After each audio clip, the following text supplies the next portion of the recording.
এই বাহিনী দেৰগাঁৱৰ কপাহতলী পথাৰৰ আই মাতৃৰ কোলাত জন্মগ্ৰহণ কৰিছিল।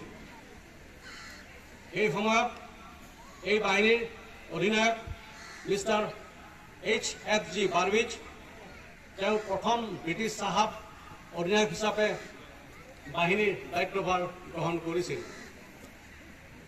এই বাহিনীৰ এটি গৌৰৱময় ইতিহাস আছে। ব্ৰিটিছ ৰাজত্বৰ কালত 1942 চনত আসাম ৰেল ফ'ৰ্চ নামৰ এটা বাহিনী গঠন কৰা হয়।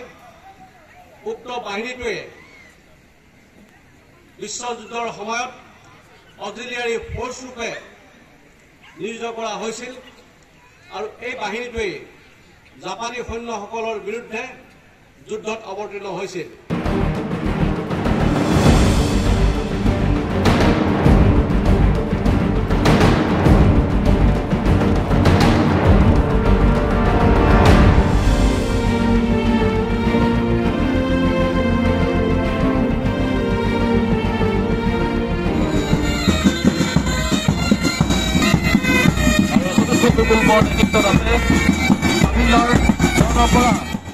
এই বাহিনী দেৰগাঁৱৰ কপাহতলী পথাৰৰ আই মাতৃৰ কোলাত জন্মগ্ৰহণ কৰিছিল।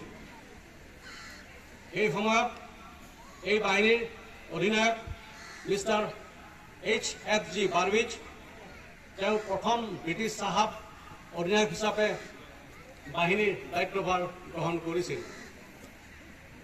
এই বাহিনীৰ এটি গৌৰৱময় ইতিহাস আছে।